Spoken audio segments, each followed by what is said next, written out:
തലശ്ശേരിയിൽ നിന്ന് നാടുവിട്ട സംരംഭക ദമ്പതികൾ കണ്ണൂരിൽ തിരിച്ചെത്തി. രാജ് കബീർ, ഭാര്യ ശ്രീവിദ്യ എന്നിവരെ കോയമ്പത്തൂരിൽ നിന്നാണ് പോലീസ് കണ്ടെത്തിയത്. നഗരസഭയുടെ ഭീഷണി ഉണ്ടായതുകൊണ്ട് മാത്രമാണ് കണ്ണൂരിൽ നിന്നും പോകേണ്ടി വന്നതെന്നും സംരംഭകർ എന്ന നിലയിൽ നിയമം ലംഘിച്ചില്ല എന്നും ദമ്പതികൾ കണ്ണൂരിൽ മാധ്യമങ്ങളോട് പറഞ്ഞു. തലശ്ശേരിയിൽ നിന്ന് നാടുവിട്ട സംരംഭക ദമ്പതികളെ പാനൂർ പോലീസ് തിരികെ നാട്ടിലെത്തിച്ചു. രാജ് കബീർ, ഭാര്യ ശ്രീവിദ്യ എന്നിവരെ കോയമ്പത്തൂരിൽ നിന്നാണ് കണ്ടെത്തിയത്. വ്യവസായ സംരംഭത്തിന് നഗരസഭ പൂട്ടിട്ടതോടെയാണ് ഇരുവരും നാടുവിട്ടത്.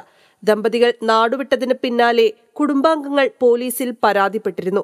തുടർന്ന് നടത്തിയ തിരച്ചിലിലാണ് ഇവരെ കണ്ടെത്തിയത്. ഇവരുടെ ഫോൺ ടവർ ലൊക്കേഷൻ കേന്ദ്രീകരിച്ചായിരുന്നു അന്വേഷണം. തലശ്ശേരിയിൽ നിന്നുള്ള പോലീസ് സംഘം ആദ്യം പാലക്കാടും പിന്നീട് കോയമ്പത്തൂരിലും എത്തിയിരുന്നു. ദമ്പതികൾ അവിടെ മുറിയെടുത്ത് താമസിക്കുകയായിരുന്നു. തലശ്ശേരി കണ്ടിക്കലിലെ മിനി വ്യവസായ പാർക്കിൽ 18 വർഷമായി സംരംഭം നടത്തിവരികയായിരുന്നു. കയ്യേറ്റം ആരോപിച്ച് ഈയിടെ നഗരസഭ ഇവരുടെ സംരംഭത്തിന്റെ ലൈസൻസ് റദ്ദാക്കിയിരുന്നു. ഇതിനാൽ കടുത്ത പ്രതിസന്ധിയാണെന്ന് കാട്ടി ബന്ധുക്കൾക്ക് സന്ദേശം അയച്ചിട്ടാണ് ഇവർ നാടുവിട്ടത്. മറ്റുള്ളവർക്ക് ഇത് കൈമാറാനുള്ള ശ്രമവും ഉണ്ടെന്നും ഇവർ സന്ദേശത്തിൽ അറിയിച്ചിരുന്നു. ദമ്പതിമാർ നാടുവിട്ടതിന് പിന്നാലെ സംരംഭം തുറന്നുകൊടുക്കാൻ നഗരസഭ ഉത്തരവിട്ടിരുന്നു. സ്ഥാപനത്തിന്റെ ലൈസൻസ് റദ്ദു ചെയ്ത നടപടി പിൻവലിക്കുകയും ചെയ്തിരുന്നു. നിയമം ലംഘിച്ചില്ല എന്ന് ആവർത്തിച്ചു പറയുകയാണ് ദമ്പതികൾ.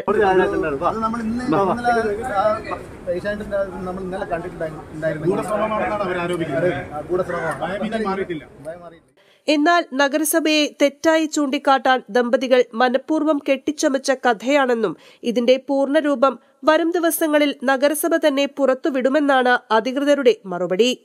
മലയോരത്തിന്റെ വ്യാപാരമണ്ണായ തളിപ്പറമ്പിൽ രാജകീയ പ്രൗഢിയോടെ താമസം. Horizon international. മണ്ണും വിണ്ണും സംഗമിക്കുന്ന ചക്രവാള ശോഭ പോലെ.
മാൾ ചിറവക്ക് തളിപ്പറമ്പ്.